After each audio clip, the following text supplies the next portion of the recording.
Bạn đồng hành Toyota Rush đã đưa chúng tôi đến với sông Mã. Đây là dòng sông đã được cố thi sĩ Quang Dũng nhắc tới 2 lần trong bài thơ Tây Tiến. Ngay câu thơ đầu tiên: sông Mã xa rồi Tây Tiến ơi, nhớ về rừng núi nhớ chơi vơi. Cho tới phía sau này là sông Mã gầm lên khúc độc hành, một dòng sông đục ngầu đỏ bởi phù sa, bởi gành thác trắc trở. Chào mừng quý vị và các bạn trở lại với ngày thứ tư của hành trình theo dấu đoàn quân Tây Tiến cùng với Việt Nam Road Trip. Trong ngày hôm nay, chúng tôi sẽ ngược dòng sông Mã từ Mường Hịch đêm đêm cọp trêu người, xuyên qua những rừng tre để lên Sài Khao với xương lấp đoàn quân mỏi, tiến sát tới biên giới Việt Lào. Con đường dọc sông Mã qua Trung Sơn, Mường Lý đã được làm lại to hơn, đẹp hơn, nhưng vẫn còn đó là những góc cua cắt với độ dốc rất lớn. Hơn 70 năm trước, đây cũng là đoạn đường được cố thi sĩ Quang Dũng nhắc tới rất nhiều trong cuộc hành quân Tây Tiến. Với những cái đầu không mọc tóc bởi những trận sốt rét rừng, với cái đói và sự gian khổ khi phải vượt qua núi cao, núi sâu. Đây cũng là chặng đường mà rất nhiều người lính đã phải hy sinh, nhưng vì nhiệm vụ cao cả, những người còn lại vẫn phải tiếp bước. Rải rác biên cương mồ viễn xứ, chiến trường đi chẳng tiếc đời xanh. Áo bào thay chiếu anh về đất, sông Mã gầm lên khúc độc hành.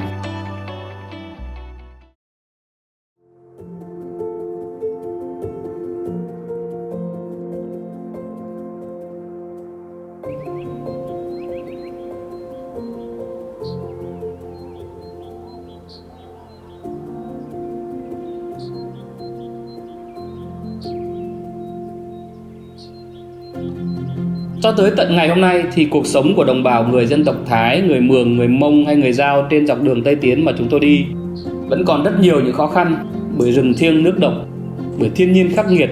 Khi mùa hè thì nắng cháy da cháy thịt, mùa mưa thì mưa thối đất thối cát.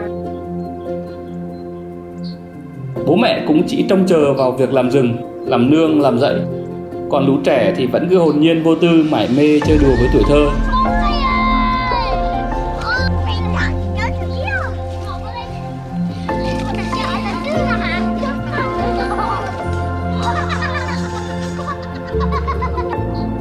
Từ Mường Lý, chúng tôi ngược lên Sài Khao với rất nhiều những lời can ngăn rằng chiếc ô tô không thể nào tới được, chỉ xe hai cầu hay xe máy xúc, xe máy còn trầy trật, nói gì đến xe con như thế này.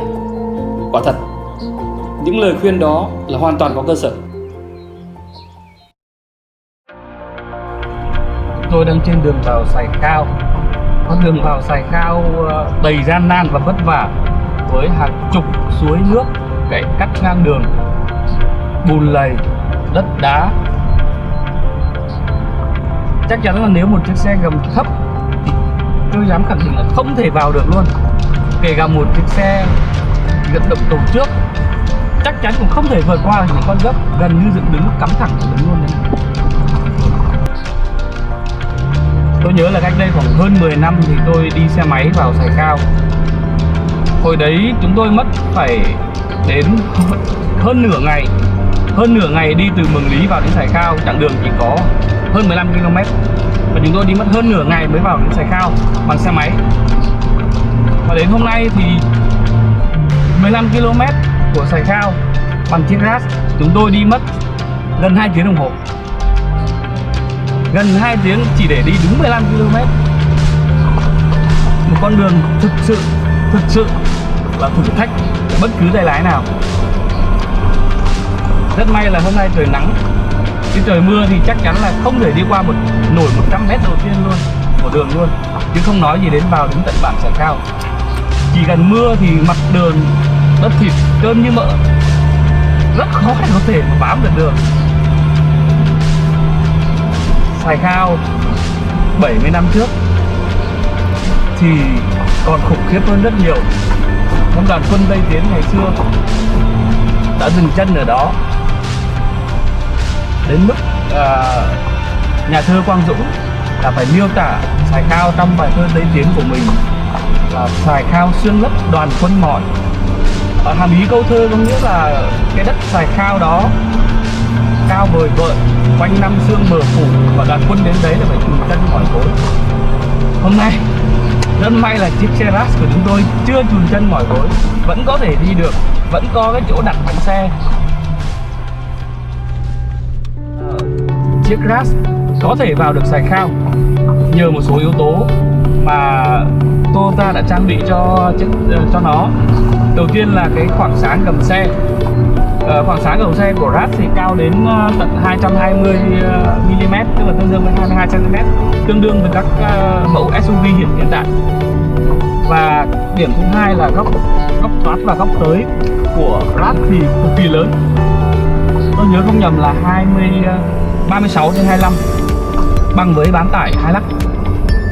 Điều đó giúp cho Rush có thể vượt qua được nhiều cái đường rãnh sâu như lúc nãy của tôi ấy, hoặc là nhiều các cái tảng đá lớn. Như nãy có những đoạn mà từ trên cao xuống bọn tôi phải cắm đầu xuống cái dòng suối và lại ngược thẳng, dốc ngược thẳng lên luôn.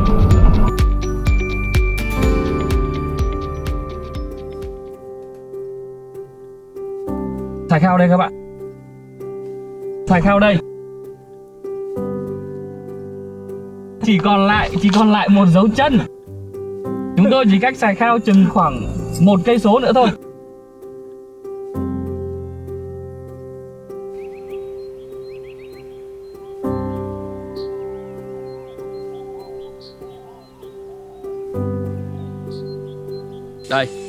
Đây mới là thực sự là cái đoạn đường mà chiếc xe của chúng tôi bắt buộc phải dừng bước. Một bên vực như này, các bạn đi xe máy thôi mà trượt thì cũng chắc là không có cơ hội làm lại lần thứ hai đâu. Đây mới là cái điểm thắt lớn nhất. Mà ngay cả với xe máy, đấy chính là cái điều mà tôi nói là cách đây hơn 10 năm mà chúng tôi phải mất hơn một buổi, tức là gần 8 tiếng đồng hồ chỉ để đi 15 km. Bởi vì ngày xưa toàn đường như thế này. Vậy là cái chặng đường theo dấu đoàn quân Tây Tiến lên Sài Khao của chúng tôi sẽ phải dừng lại ở đây. Mặc dù đây cũng là thuộc địa phận của bản Sài Khao rồi, nhưng mà để mà đến được trung tâm xã Sài Khao thì chúng tôi không thể đến được. Chúng tôi không thể đưa chiếc xe qua cái đường đất như thế này để có thể đến được Sài Khao.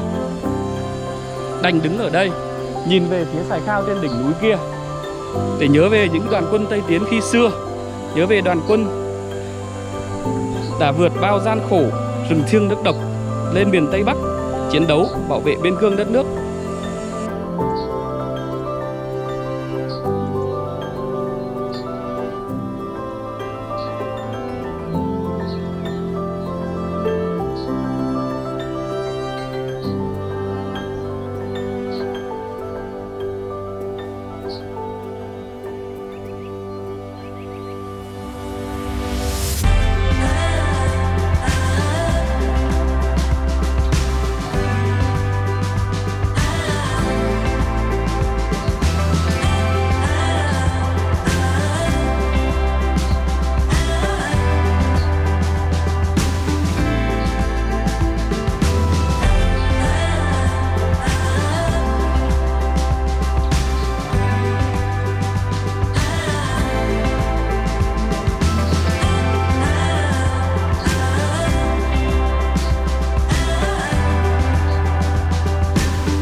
Vietnam Road Trip xin chào và hẹn gặp lại các bạn vào tập 5 của hành trình theo dấu đoàn quân Tây Tiến với điểm đến là Mường Lát và Tén Tần.